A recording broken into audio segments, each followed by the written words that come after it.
What will it take to reach mass adoption? So we have a lot of great panelists today, one of whom has undergone a gender change, but we will allow you to explain that in just a bit. So my name is Amy Wan. I'm founder and CEO of SageWise. We do investor support and outsource compliance for security token offerings. But basically, last year, at the end of the year, we launched our own DApp just for fun called Sendios and learned a ton, right? And we also have a lot of founders here who have also launched DApps. So let's hear from their experience. Do you guys want to quickly just go down the road, introduce yourselves, talk quickly about your company, what it does? I'm Adam Wolfe, founder of DigiBytePay, and I've also recently joined Block 30 Labs. Not sure if you've heard about them, but we just launched some exchange-traded index funds. And with DigiBytePay, I'm just focused on building a point-of-sale application around the Digibyte ecosystem and all kinds of different products to help retailers accept Digibyte payments.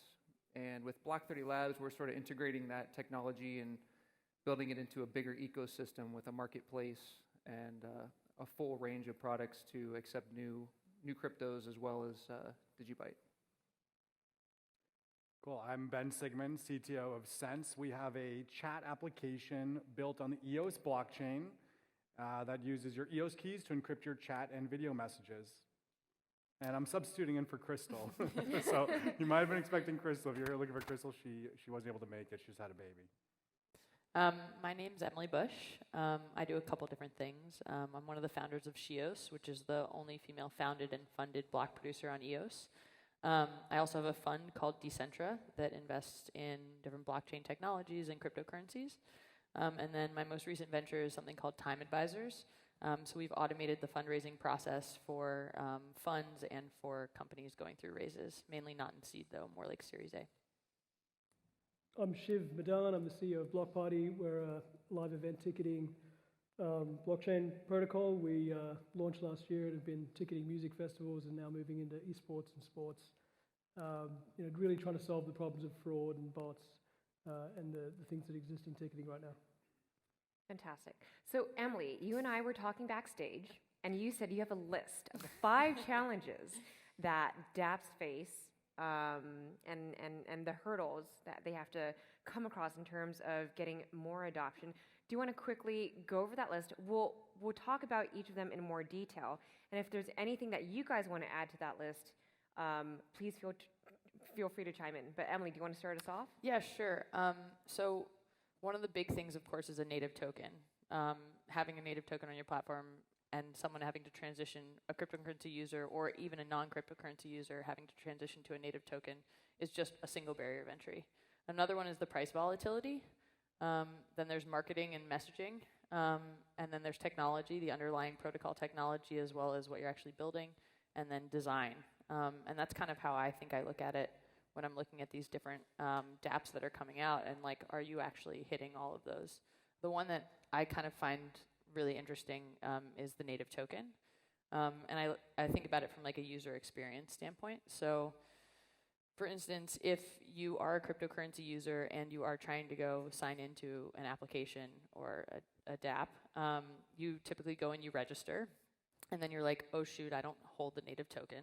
So you then take your Ethereum and you move it over and you trade it for the native token, and then you wait. And then once you get the native token, then you transfer it over to the wallet, and then you wait. And then finally, it's in the right wallet, and you can register and go and sign on and use the platform. Now, if you're a non-cryptocurrency user, as probably everybody else knows in here, you sign on, you register on whatever application it is, and then you're like, what is a native token? And then you go beyond that to say, what is MetaMask? Or whatever you're using to transfer it, and then most likely you get lost somewhere in Instagram and forget the entire process. And then if you actually are a regular platform that isn't decentralized, that doesn't have a native token, it's such a simple model. You just pretty much go on, you use Google, Facebook, or a credit card, and you're in and use the platform. So that, for me, is like one very clear and obvious barrier to entry. Yeah, but do you know of any DApps that don't have their own? Don't have their own what? Don't have their own token? That do or don't? I mean, I think what separates a DApp from an app in my mind is that it has a token. Yeah. that uses tokens somehow. And Yeah. I think most DApps have their own token. Yeah, you're no, saying that's is- what I'm saying. That is the barrier to entry. Like having a barrier. native token is a barrier to entry because Yeah. even if you are a cryptocurrency user, you still have to go through the process of trading into, unless you just got it for the ICO, like you still have to go through the process of trading into whatever that is and then using on the platform.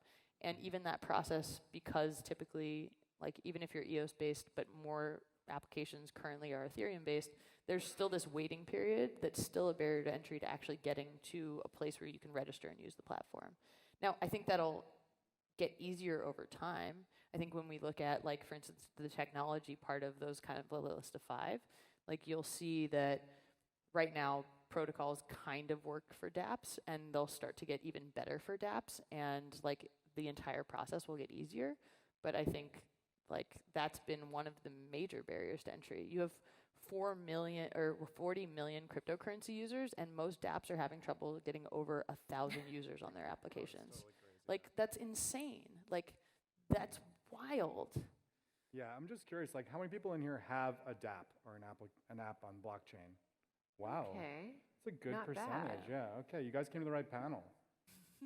But maybe, the audience we want to be speaking to is those who do not currently use a DApp, right? And why aren't you using it? I mean, this poses a question. You listed off a bunch of challenges.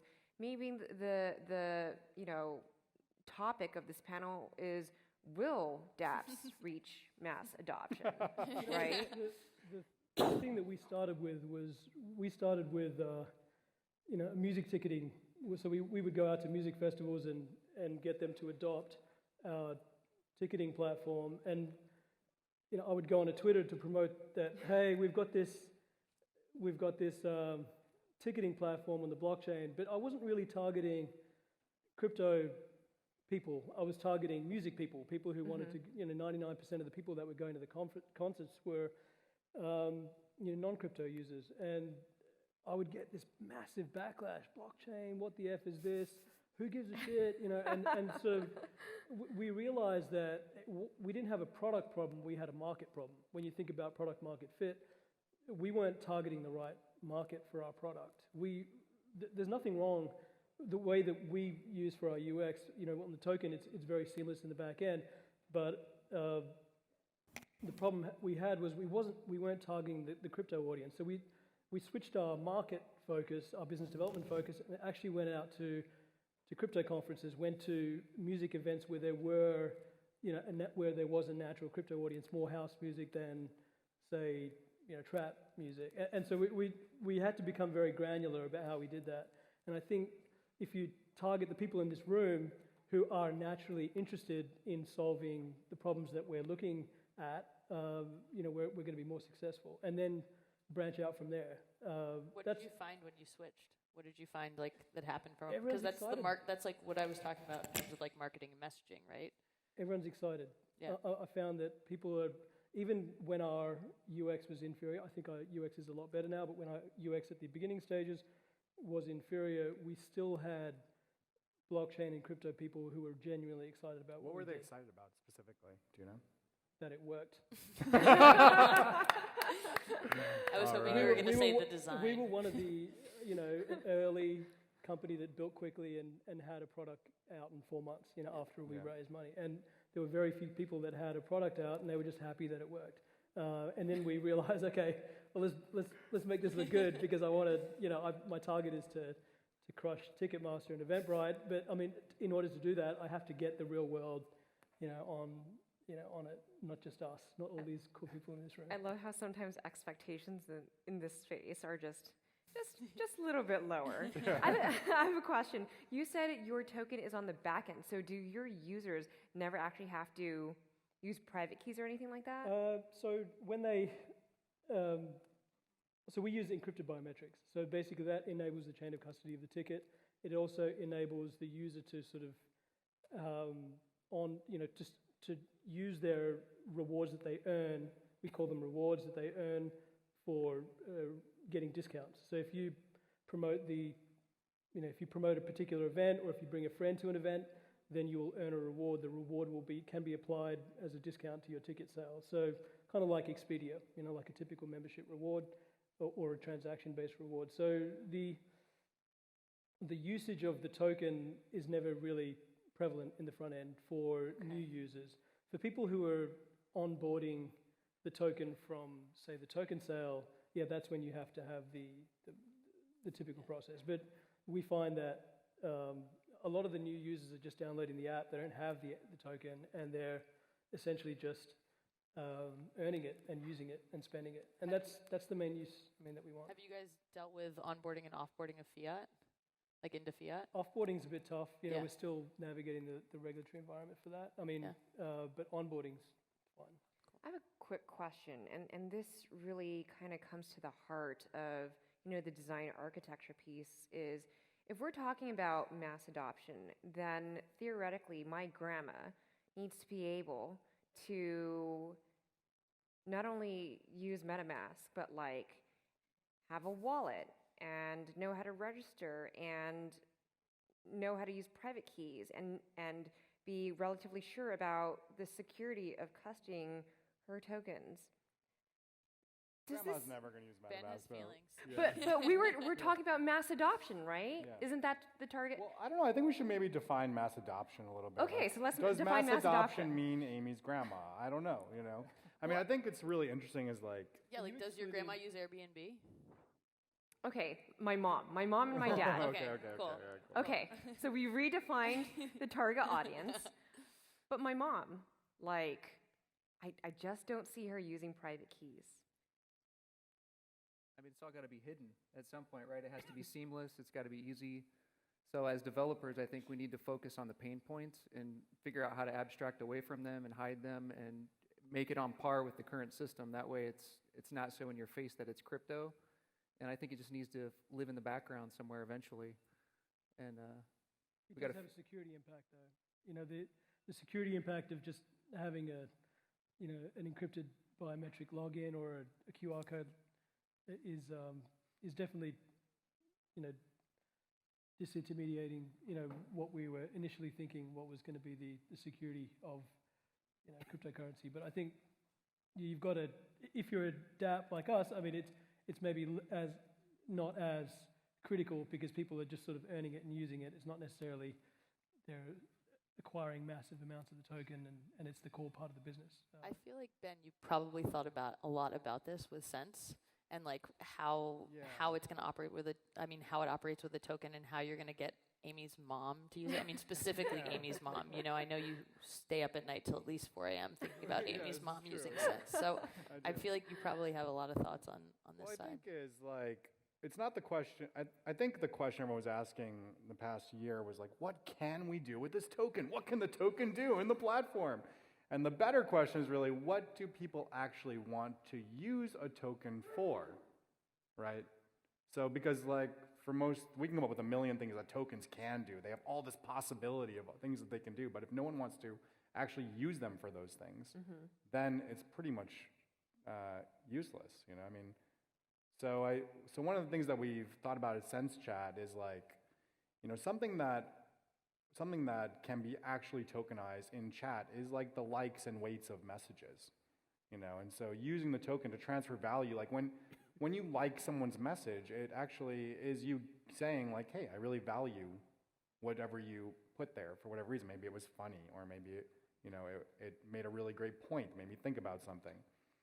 And so this is kind of like the way that we're rolling out a feature for that coming up.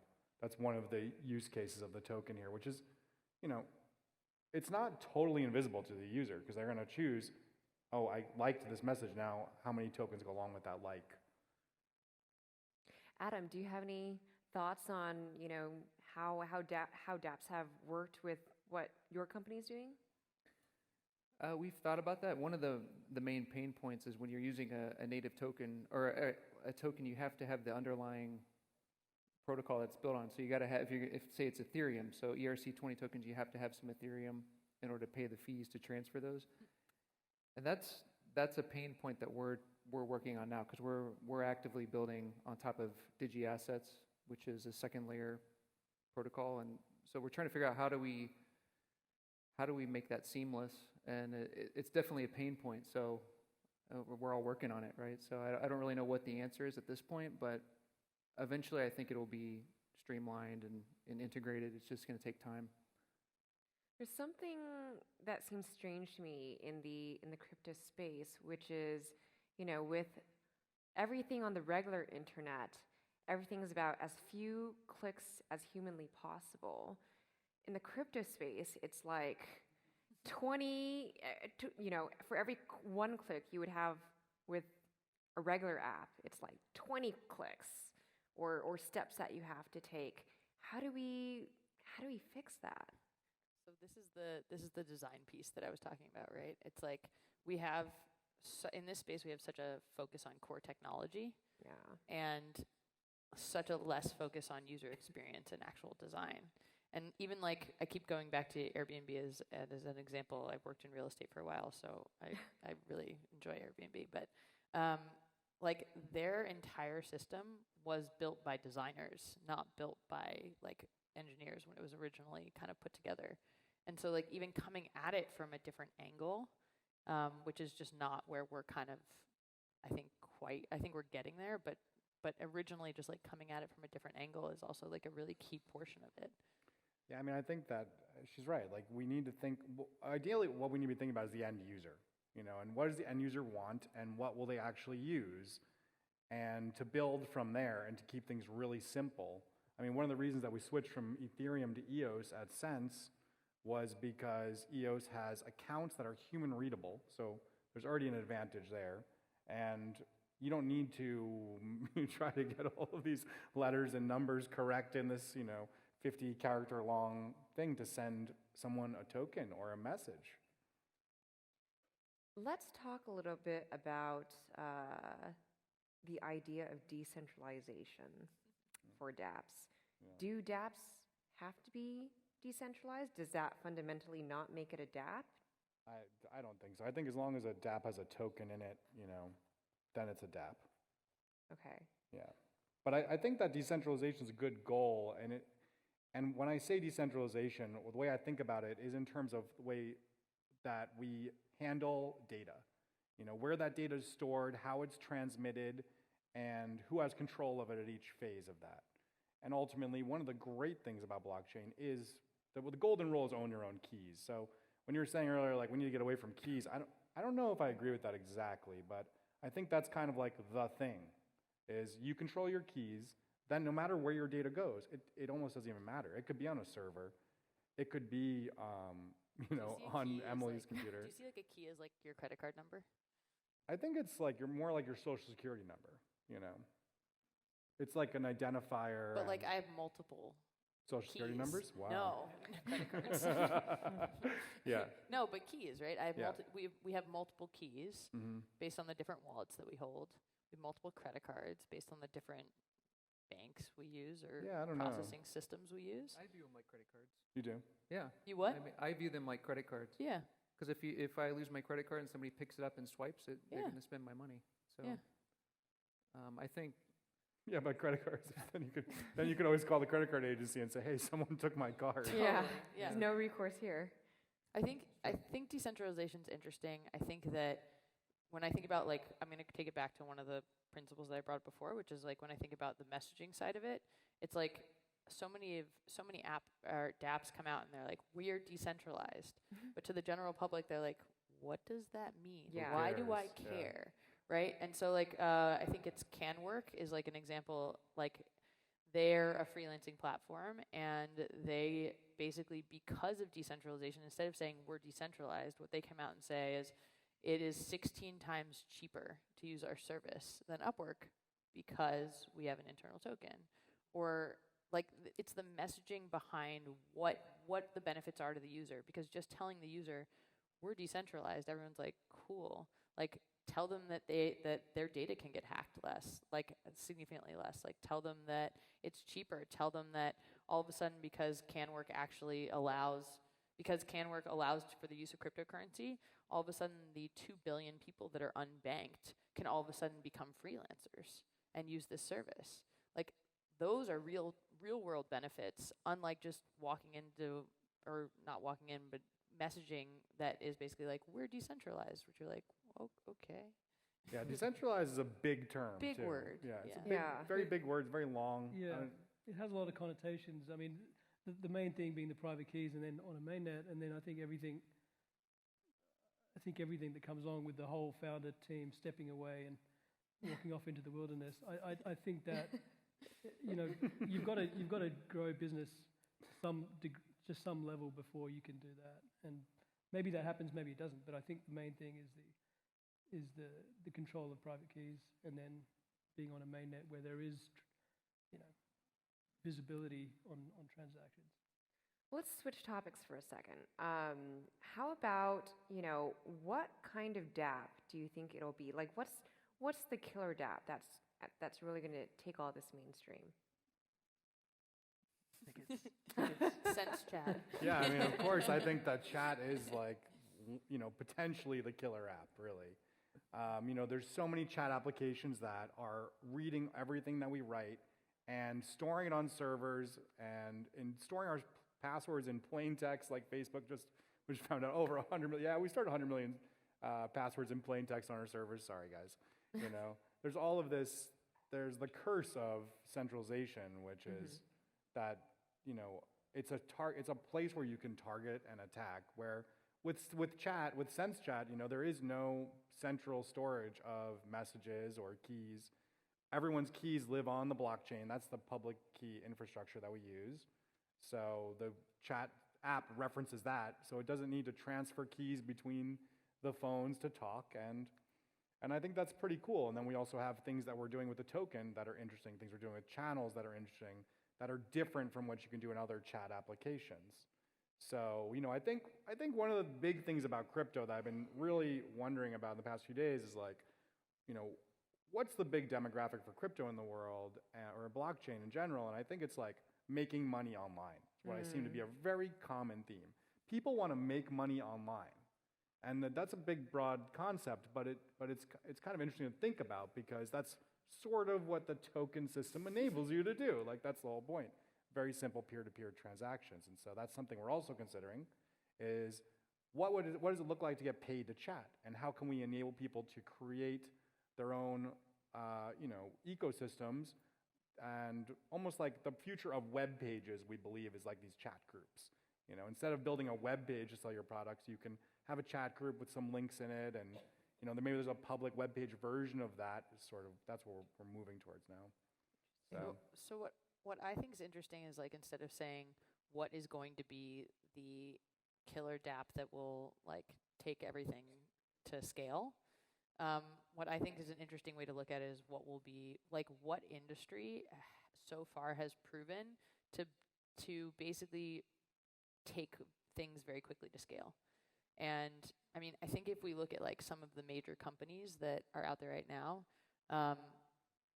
you have Upwork. It took 20 years to get to where they are now, 3 mergers and tens of millions of dollars. Airbnb took, I think, 4 years to get over 1 million users. Like, we're in year 1.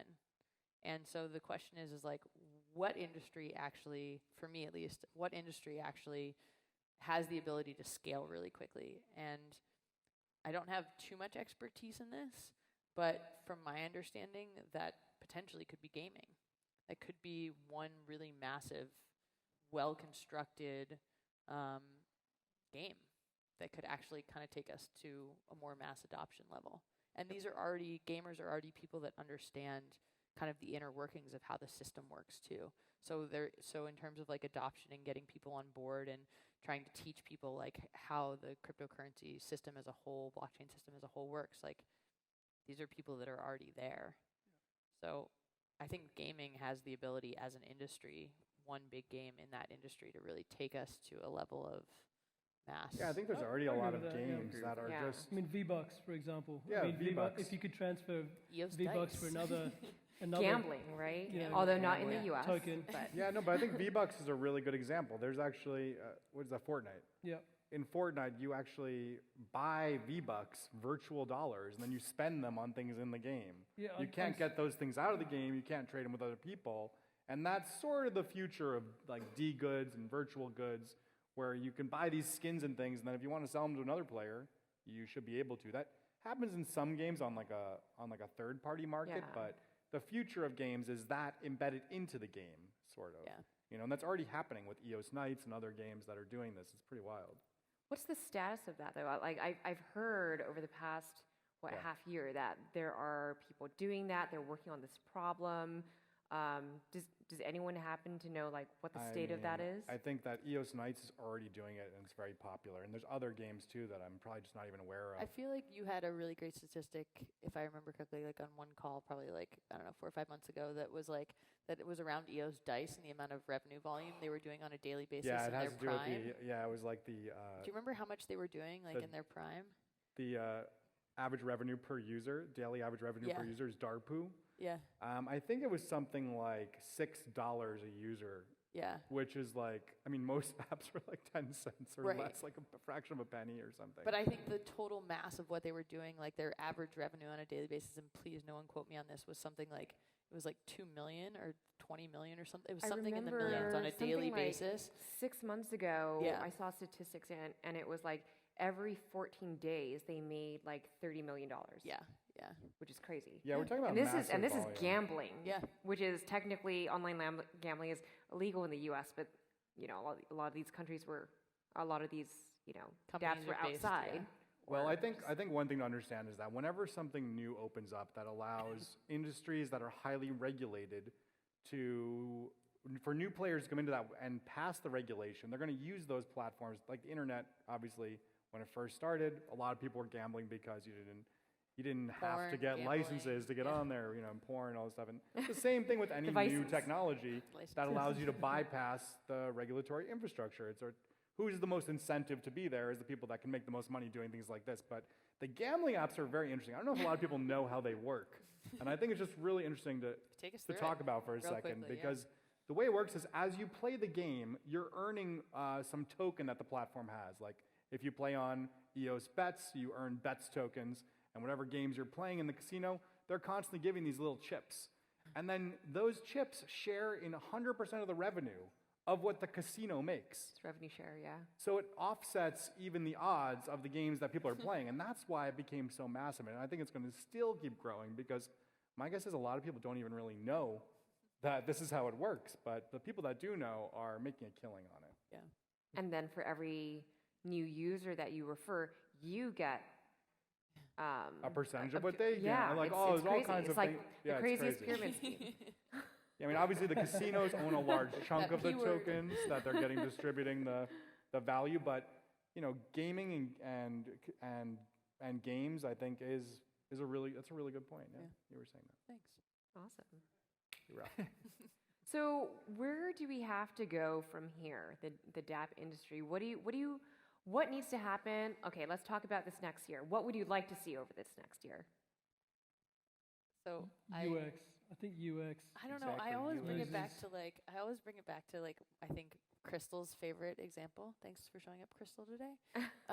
Which is CryptoKitties, right? Like Yeah. in 4 days, it went from basically like 1,000 users to 27,000 users. All of a sudden, the fees on Ethereum were, I think, like 16 times the fees that they were 4 days prior. And so it keeps coming back to this. For me, like what I keep thinking about is the scalability issue, right? It's like how are we actually solving this, and isn't in a way that's actually working? But are there enough applications out there with that kind of transaction volume that scalability is the number one, or is there still?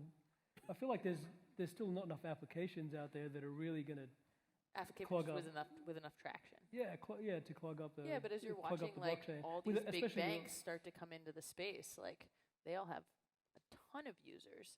And granted, they're not necessarily operating on these like public blockchains, like they're creating their own more privatized blockchains. But like, yeah, I think they have to deal with that for sure. Yeah. Look, I'm not saying scalability Yeah. is not the thing, but I wonder whether the actual, all the companies that have raised the money and the ones who have been building, when they come out with their applications and they have the UX and they actually get into the market, I feel like that's probably the first stage, where people in this room can actually test it out and decide which ones they're going to use. And then, okay, I'd love to have problems like CryptoKitties so we can actually say, okay, well, maybe EOS is a blockchain or 27,000 Cosmos, users. yeah, I mean, Crazy. those become sort of the protocol land What would you say is the biggest issue for you guys? in terms of adoption. I mean, just right on point with the question, I mean, we've kind of solved the scalability. Internally, we combine NFTs and fungible tokens into a sidechain and did some stuff. So we're transacting pretty fast, like 400 transactions a second.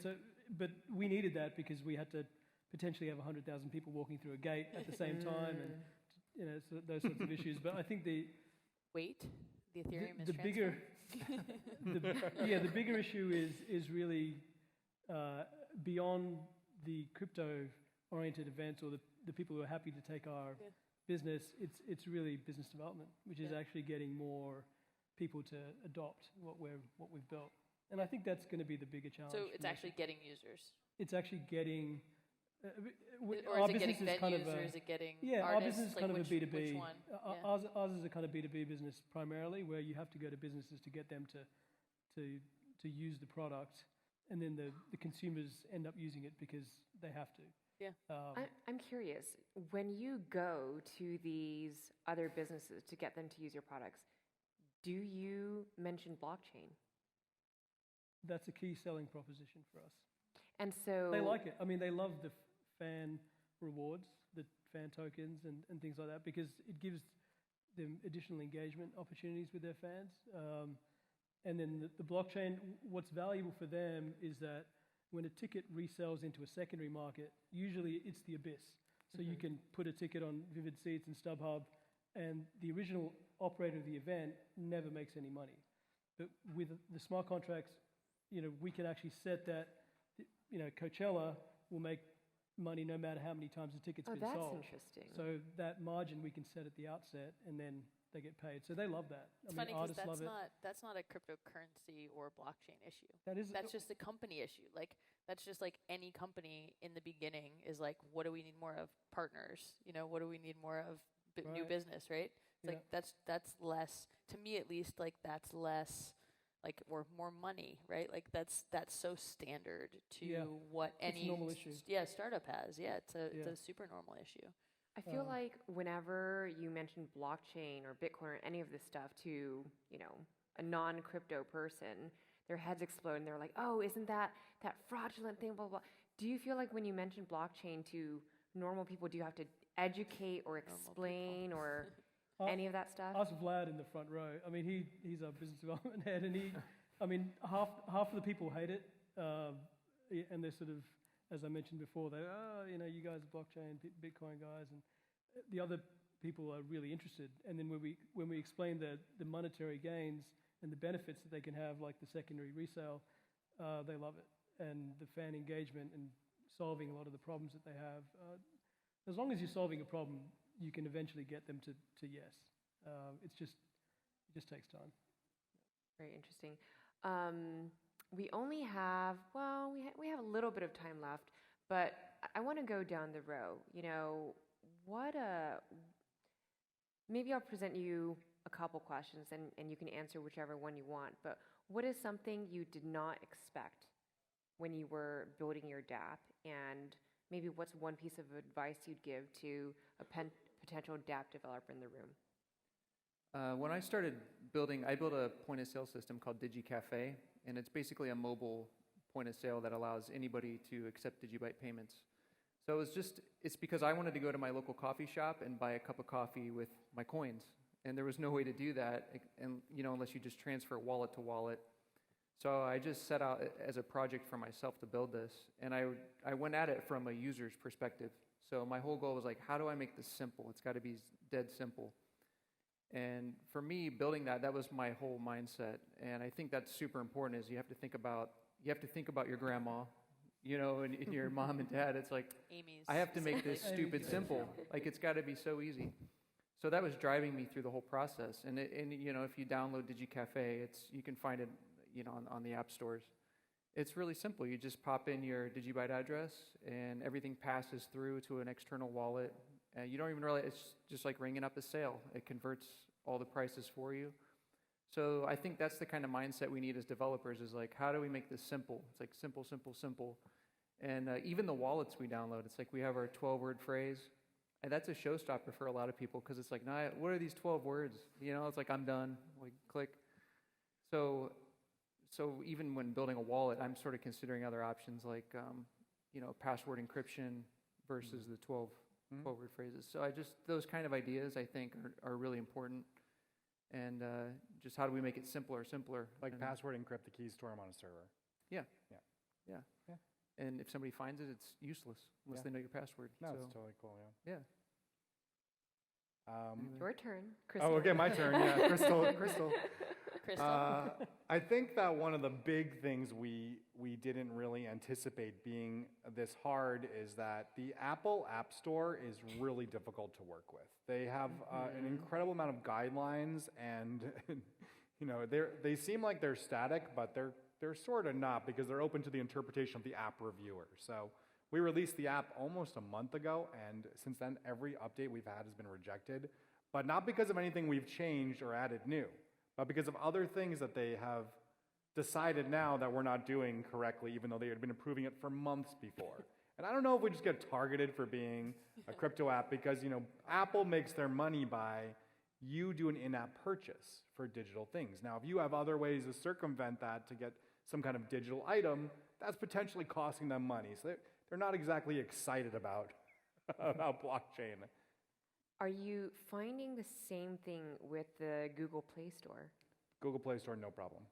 Interesting. We actually diverged. Now we're just keep pushing updates. We've done, I think, almost 9 updates on Android, and we can't even get any through the App Store. Interesting. I mean, we got one through yesterday, actually. So it happened now. But that's a big deal. I think building up, I know we're really excited about it. It's really good. But I think overall, it's like, I like the idea of building web first, really, when you're building any type of app. Just depends on what the app is. I mean, for us, it's like, who uses chat on the web? I don't know. It's more of a mobile app thing. So we felt like we didn't really have a choice, but interesting. We're going to build web later. Yeah. So I'm going to talk about it more, I think, from the capital and funding side. So just because I have a fund and then I have a fundraising company, or lead gen company. And so I think that the really important piece, which like typically for me, which I look at is like, typically founders are trying to solve too many problems. Like there's not just one really simplistic problem that's trying to be solved. Like they're trying to solve like 3 different problems in one product. And I think that it goes back to kind of what you were saying about like the simplicity behind it, which is just like go out and start to solve one problem. Don't try to solve many problems. And then the other piece is like actually make sure that when you're going through the fundraising process or the partnership process, you're actually utilizing all of your resources. Like your social network is so important to be utilizing, and if you're not actually taking full advantage of that, then you're just doing a disservice to yourself and to your own company. That's great. All right. Pressure's on. Yeah, I mean, for us, and I think for the other applications or DApps that are being built, I would really target this audience in this room and people in the crypto community rather than the outside world first, because we get it, and we get the challenges, and we've gone through the 20-stage processes, and I think we understand what we're trying to do here. So if there's an opportunity to tap into a small section of our audience where the application meets the needs of that particular audience, then I think that's the focus that I would recommend, because we had to go through it, and it took me 9 months of people abusing me on Twitter to realize that maybe crypto people are better people, even though they abuse me on Twitter. At least they're a bit more receptive. So I'll focus on that. Last question, and this time we're going to go this way, which is predictions for DApps. It can be short term, long term, whatever you want. I mean, I think this past year, because the DApps had such a negative connotation through the post-ICO kind of world. From an investor standpoint, most people started focusing on scaling and protocols, and there have been some really good developments in that over the last 12 months. I think DApps will come back over the next 12 months, and they'll become really important, because the question of mass adoption will start to creep back into people's minds. It's okay, well, now we're at 6,000, now we're at 7,000. How are we going to get to Tim Draper's, predictions or McAfee's predictions. We have to really get to users in a way that's meaningful. So I think DAps will make a comeback over the next 12 months. All right. Yeah, I think slow and steady here. Like, I think there is the opportunity that there could be like one big breakout DApp that just kind of like in a 6 to 12 month period really just like shows true mass adoption. But my guess is that as a DApp market, it's going to be more of a slow and steady build. It's going to take 5 years. It's going to take 10 years, 20 years. And it's going to have multiple iterations. And I don't necessarily think that all of a sudden it's like tomorrow mass adoption is going to be solved, or in the next 6 months mass adoption is going to be solved. Because it's not just a DApp issue. It's every startup issue. How do we gain mass adoption? And we just have more barriers to entry the more we talk about not the more we use it, but the more we talk about the cryptocurrency and blockchain and decentralization side. Because that stuff shouldn't really be too much user facing. Like, it should benefit the user, but in a language that actually makes sense to have a conversation about and that people understand. Ben? I'm going to make a couple predictions. Okay. First of all, the first one's actually a hope. I hope someone comes up with an alternative app store. I would love to agree. see an alternative app store that doesn't stifle DApp. innovation. Break the monopoly. A DApp store. Another thing is, I definitely think that when it comes to mass adoption, if you're looking at straight numbers, that countries like India and China have the most people. So, and Africa too. These countries are underserved by technological innovation, and that people who target those with their apps are going to get way more users than you're going to get in the US and Europe. So, and the third prediction is just mergers and acquisitions, I think will become more common. Yeah. I think maybe within a couple years we'll start seeing.